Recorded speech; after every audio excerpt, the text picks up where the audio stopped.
Moi, à mon niveau, encore une fois, peut-être que je suis chanceuse, hein, mais j'ai pas eu trop de difficultés. Le pays est en pleine expansion. L'Afrique, c'est l'avenir et clairement, je pense que les grands milliardaires le savaient déjà. Les clous qui seraient plus Seulement, il faut conscientiser encore plus la jeunesse. Voilà. Depuis votre installation à Dakar, quels sont les changements que vous avez observés, donc du point de vue sur le plan personnel, mais aussi sur le plan professionnel? Personnel, je suis heureuse.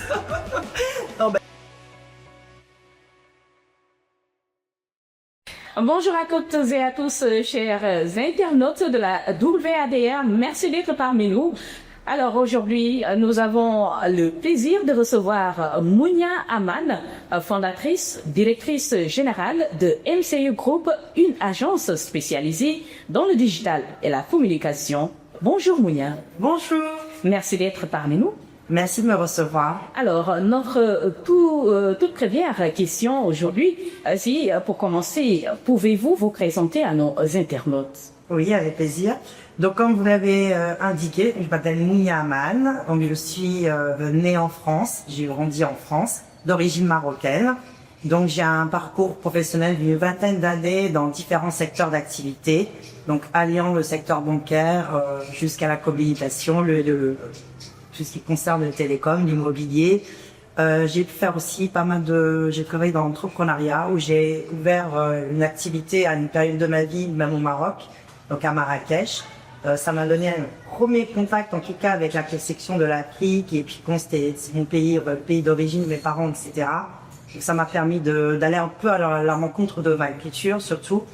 Et donc là-bas, bon, pendant 2 ans, donc j'ai pu développer l'activité. J'avais un restaurant et qui n'est pas mon métier de base, donc difficile.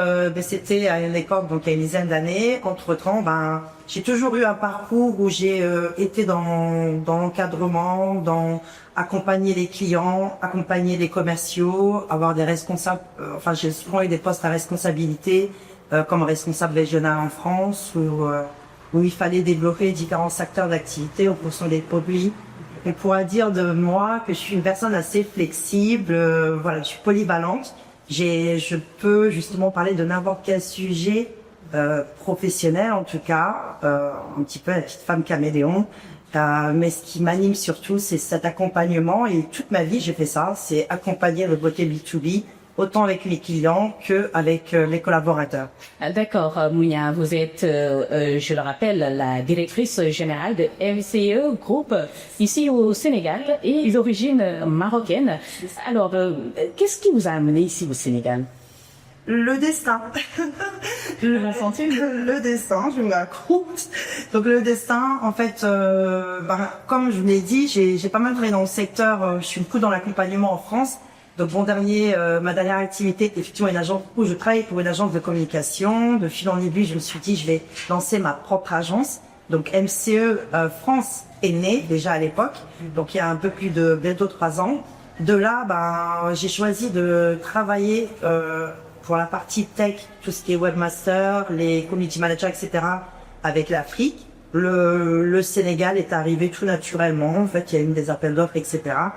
On a travaillé à distance et puis un jour, je me suis dit, je veux rencontrer l'équipe avec qui je travaille à distance depuis quelques années. Je suis venue et je suis tombée amoureuse du pays. Et donc, depuis le début, tout à fait au début, c'était un voyage personnel. Voilà. Et finalement, vous avez pris goût et vous vous êtes installé ici au Sénégal. Exactement. Donc, qu'est-ce qui vous a donné l'envie de rester au Sénégal? Et voilà, également, comme terre d'opportunités, surtout dans le domaine digital et du marketing. Exactement. Donc, en fait, je ne connaissais absolument pas le Sénégal. Avant d'arriver, je ne connaissais même pas l'économie du pays ni la population.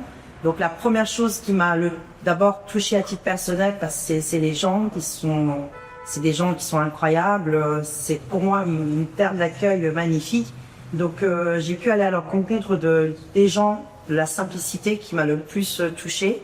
À partir de là, le digital est arrivé tout naturellement. Je me suis juste interrogée. Je me suis dit toutes ces personnes, cette population qui a beaucoup de compétences, il y a des choses à faire, mais comment moi, à mon échelle, je peux contribuer à quelque chose. Et le digital est très timide ici, n'est pas encore compris, n'est pas encore bien intégré, que ce soit chez les entrepreneurs, pour l'économie, pour les clients en fait. Ils n'ont pas encore plus ce réflexe, mais c'est en pleine expansion, comme le monde entier.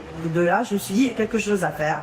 Donc à partir de là, j'ai commencé d'abord par monter ma forme d'équipe ici, donc le local, donc des jeunes qui sont très compétents, essayer de leur donner la possibilité de s'épanouir, de mettre en pratique leurs compétences qu'ils ont eues à l'école ou dans des stages.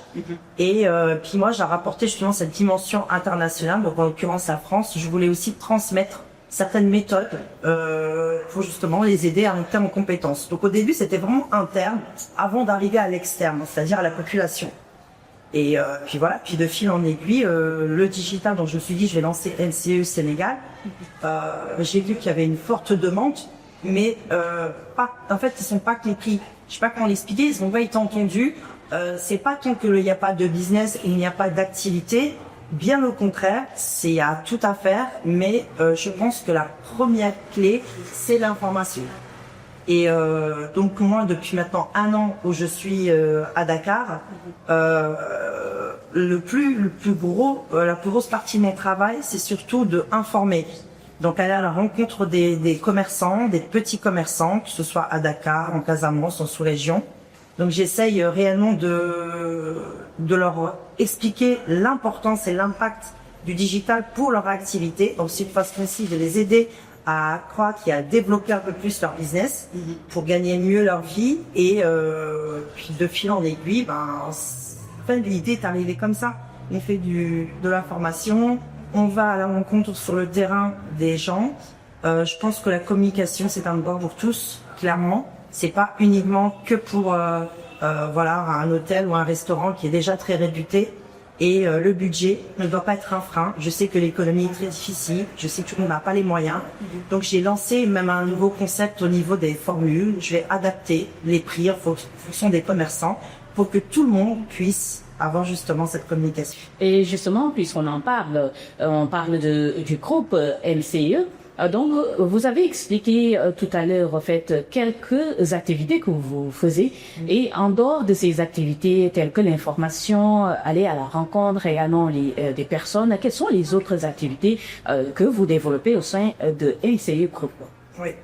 Donc en fait, MCE, donc c'est Management, Communication, Events. Donc à la base, l'idée était, on fait de la com. Le management, c'était la partie coaching, puisque je coach aussi beaucoup de personnes, donc ce soit les femmes, principalement les femmes d'ailleurs, qui sont dans l'entrepreneuriat, donc les aider, ou dans une sorte de développement personnel lors du coaching, jusqu'à la naissance, du cas de leur projet, leur expliquer comment on peut lancer l'activité et pourquoi, et aujourd'hui, pas avant.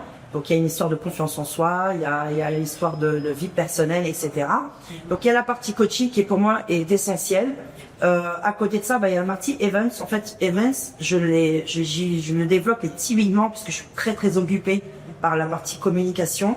Événementiel, c'est surtout pour les team building, donc les entreprises qui viennent par exemple de France. Ça peut être le Maroc, ça peut être ici effectivement Sénégal. Après c'est une dimension un peu plus internationale. On essaye justement d'accompagner les entreprises, par exemple sur Dakar, qu'essayer une entreprise qui vient faire un sommet de cohésion avec son équipe. Aujourd'hui on est en capacité d'organiser tout le cursus pour pouvoir accompagner cette idée les entreprises. Donc là, c'est la partie événementielle. Après, événementiel, c'est large comme domaine. Ça peut être effectivement des fêtes, des mariages, etc. L'important, c'est la rencontre des cultures, en fait. Moi, ce qui me plaît dans la partie événementielle, c'est pas tant faire quelque chose ici en local, qu'on m'appelle bonjour pour un baptême, pas du tout. C'est vraiment faire ce croisement, cette rencontre entre le Sénégalais avec le Maroc, le Parisien qui va aller à Marrakech ou à Casablanca.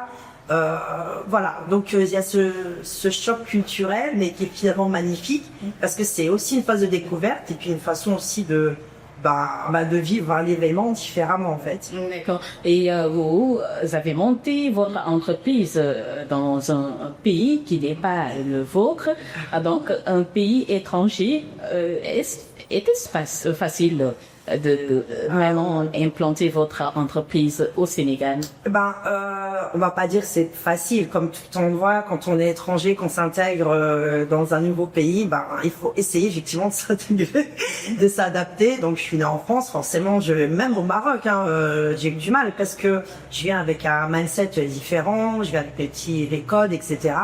Maintenant, le destin a fait que j'étais ici et les valeurs et le rythme de vie finalement me ressemblent plus, pas forcément à ce que l'on m'a transmis en France, mais plus à ce que je suis moi réellement en fait. Voilà, la vraie Mia, donc pour moi, c'est plus ma maison. J'ai l'impression, voilà, il y a des choses qui sont naturelles. Aller à la rencontre des gens, être avec la maman, avoir cette convivialité même dans le cadre du travail. Ne pas trop hiérarchiser entre l'employeur et les employés, parce que c'est pas déjà ma mentalité ni ma façon de manager. Moi, je pense qu'on est ensemble, qu'on doit réussir ensemble. Et ce que j'ai de plus, c'est une valeur ajoutée que je peux te donner à toi, qui réciproquement, même si c'est c'est même péjoratif de dire ça. Un webmaster, pour moi, il a des compétences incroyables. Un journaliste, chacun a des choses et on devrait essayer d'avoir cette complémentarité. Et ici, c'est vrai que les difficultés que j'ai pu, moi, ressentir, c'était le rythme. Voilà, le rythme, c'est beaucoup plus lent, que ce soit dans les actions, dans le cadre du travail, que ce soit dans les administrations. Toutes ces démarches-là sont encore un peu... c'est assez dur, quoi, c'est assez dur. Après, je pense, pourquoi moi je peux pas être trop... avoir une idée trop négative ou me dire non, c'est difficile. Parce que même dans cette difficulté, pour moi, j'y étais plus ou moins préparée. J'ai énormément déjà voyagé dans le monde avant d'arriver en Afrique. J'ai déjà fait pas mal de pays, comme ça, à titre personnel. Mais l'entrepreneuriat, ça m'a amené à déjà plus plonger dans cet univers des gens. Et la communication, beau dire, c'est pas comme si je faisais un job où j'étais, par exemple, juste derrière mon bureau.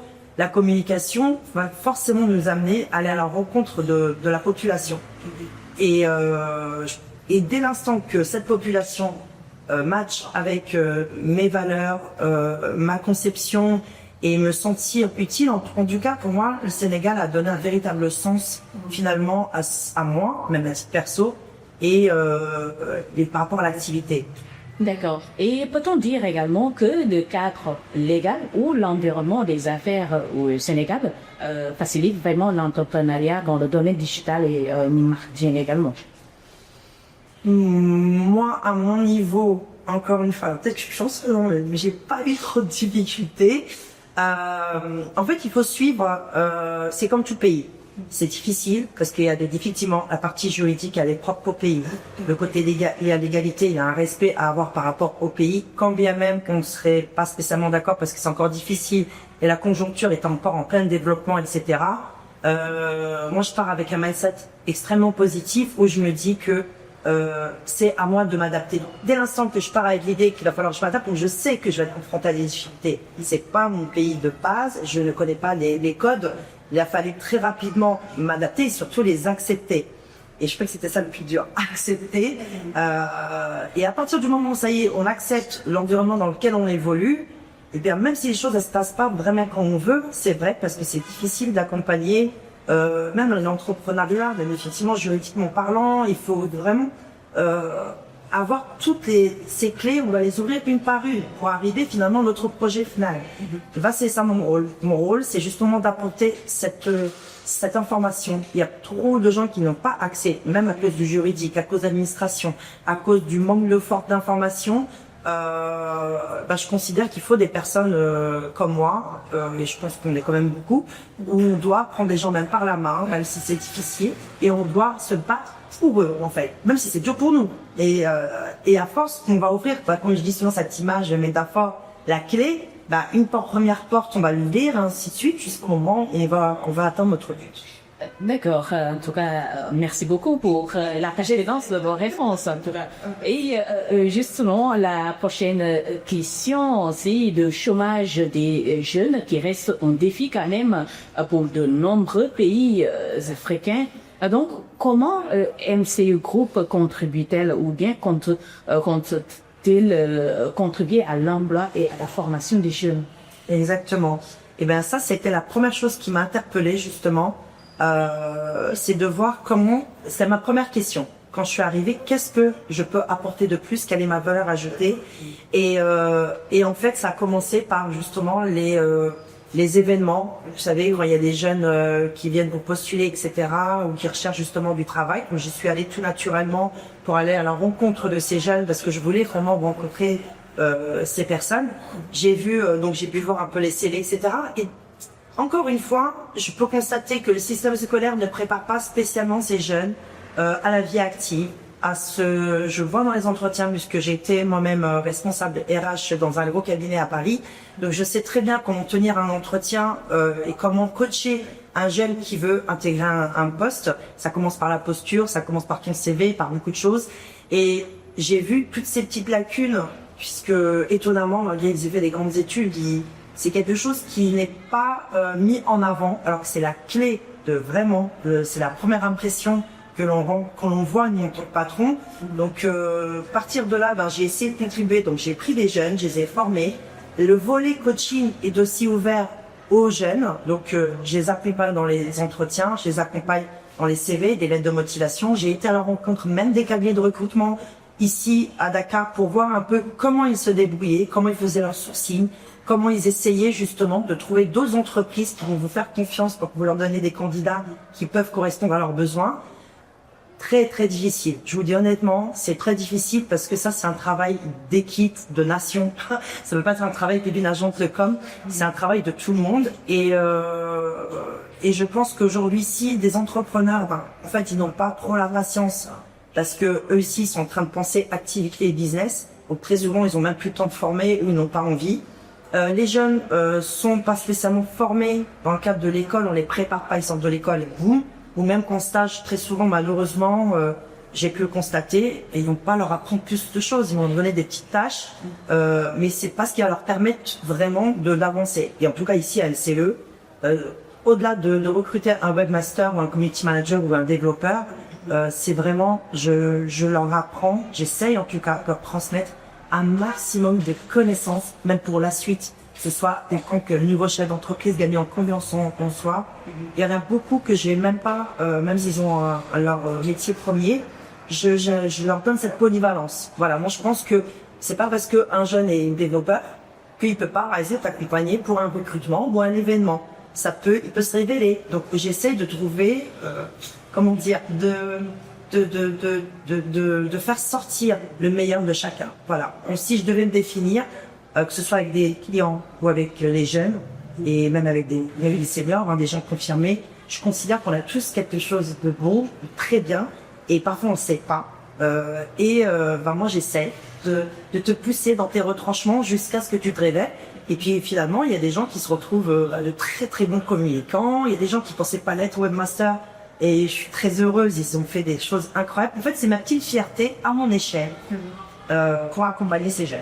D'accord, on en a parlé, le défi par rapport à l'emploi des jeunes en Afrique surtout, mais à côté de ces défis-là également, existe également la migration irrégulière. Oui, donc il y a beaucoup de jeunes qui quittent leur pays d'origine pour aller migrer vers d'autres pays, alors que vous avez choisi l'inverse, qui était l'Europe, et pour venir ici au Sénégal. Est-ce qu'on peut dire qu'il y a encore de l'espoir que les jeunes puissent rester dans leur pays et travailler? Oui. Ah oui, complètement. Et je suis totalement prise à cet état d'esprit. Je vous dis, je suis une éternelle optimiste. Je pense qu'il y a toujours des choses à faire. Donc, à partir du moment où, comment il y a deux axes, il y a les jeunes qui ont un manque d'information, qui idéalisent énormément l'Europe, les États-Unis, etc.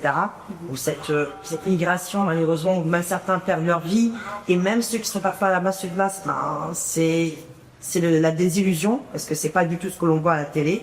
Donc là, il y a un manque d'information. Il y a aussi un autre axe, le manque de moyens. Pourquoi aujourd'hui beaucoup de jeunes espèrent trouver une vie meilleure? C'est parce que dans le pays, il n'y a pas forcément assez d'aide, d'accompagnement, d'opportunités en tout cas, pour qu'ils puissent évoluer rapidement. Dieu se fait, des gens comme moi, de fil en aiguille, je pense que, même pas pour la diaspora, les gens qui sont en France ou ailleurs dans le monde entier, on a eu la chance, entre guillemets, d'être né dans le pays qui peut nous donner certaines choses.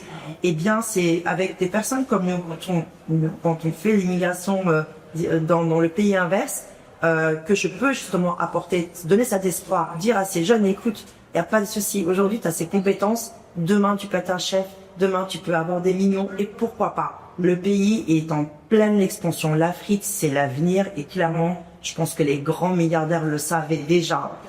Les plus qui seraient plus seulement il faut conscientiser encore plus la jeunesse. Voilà, il faut les conscientiser exactement. Et même s'ils ont pas assez confiance en eux, ils disent ça sert à rien. Parfois ils sont assez défaitistes. Et bien au contraire, il faut leur dire dans tous les cas, même en Europe, même aux États-Unis, tu n'as rien sans rien. Si tu ne te bats pas, si tu t'lèves pas tous les matins, et croyez-moi que c'est extrêmement difficile. Tu ne pourras pas atteindre ce sommet. Il y a forcément des efforts à mettre en place, donc ils doivent connaître le goût de la résilience, ils doivent savoir ce que c'est que le travail et que toute chose se mérite en soi dans la vie, à part quand on est né dans une famille, voilà, mais la majorité, surtout en Afrique, ok, il y a beaucoup de difficultés, il y a aussi la misère, il y a beaucoup de choses, hein, mais je pense comme il y a beaucoup de choses, on pourrait faire beaucoup de choses. On a la possibilité de développer, de contribuer fortement à l'économie du pays, et pour ça passer ensemble. Et je fais partie de ces gens qui peuvent travailler avec le local, avec l'Africain, avec l'Africaine. Je trouve que les femmes ici, elles sont d'un courage exceptionnel. C'est ce qui m'a le plus bouleversée d'ailleurs, je tenais vraiment à le dire, et un grand hommage aux femmes africaines, parce que ça c'est quelque chose que je n'ai pas vu en Europe. Et ce courage qu'elles ont de pouvoir être tous les fronts dans l'entrepreneuriat, leur vie personnelle, etc. Et on sait que c'est pas facile en Afrique. Moi, voilà, pour moi, c'est mon inspiration, c'est mon leitmotiv. Donc, clairement, je suis une privilégiée en Afrique. D'accord. Merci beaucoup. En tout cas, on arrive presque au terme de cette interview. Depuis votre installation à Dakar, quels sont les changements que vous avez observés, donc du point de vue sur le plan personnel, mais aussi sur le plan professionnel? Personnel, je suis heureuse. Non, écoutez, moi, pour le coup, vous pouvez demander à ma maman, et même à ma famille en France et à des amis.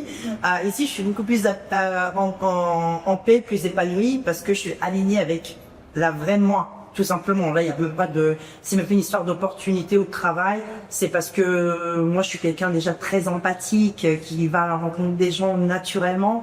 J'aime les gens naturellement, et le Sénégal a été pour moi, ça m'a bouleversé de l'intérieur vraiment.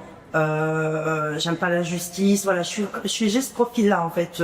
J'aime quand on essaye en tout cas d'être équitable, même si on vit dans un monde, malheureusement c'est la loi du plus fort, mais je veux vraiment croire que on peut à notre échelle essayer d'apporter ce petit équilibre, et je pense que j'ai pu apporter en tout cas, à mon niveau et en toute humilité, je pense que ce que j'ai apporté à mon échelle, c'est justement cet espoir, ce dynamisme, ce renouveau que je transmets de bon cœur, avec une générosité naturelle à des commerçants, à des gens qui n'ont pas les moyens, et puis surtout mon équipe.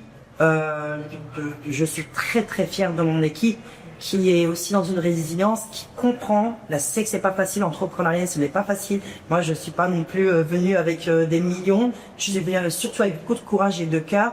Et je me dis ensemble, et je crois vraiment à ça, ensemble on peut vraiment y arriver. Et ça se voit, puisque j'ai chaque jour, chaque mois, j'offre de l'emploi puisque je grossis l'équipe. Les clients font de plus en plus confiance, donc on me fournit des projets et on les accompagne jusqu'au bout. Et je dis souvent que on a l'équipe qui reflète un peu le patron. Il nous ressemble en fait. Donc on est des gens du cœur, et on est là pour réussir ensemble. Juste le tout dernier message, donc qu'un message adressé aux jeunes Sénégalais et particulièrement à la diaspora, donc qui hésitent surtout à investir dans leur pays, ou bien même à s'investir en Afrique. Alors pour la diaspora, moi je dirais foncez. Je sais qu'on a une appréhension par rapport à l'Afrique, mais ça c'est l'inconnu qui fait peur. Et ça vaut le coup d'essayer justement de revenir au pays, d'investir. C'est très gratifiant, et ça nous donne énormément de sens. Donc si vous avez véritablement envie de faire bouger les choses, si vous avez un esprit de mindset, de leadership, et que vous êtes, nous savons que l'international, l'Europe, etc., c'est aussi très difficile, mais l'Afrique a besoin aussi de vous, donc n'hésitez pas. Et pour les jeunes, la jeunesse africaine, sénégalaise, enfin pour toute l'Afrique, je leur dirais, franchement, le pays, l'Afrique, c'est magnifique.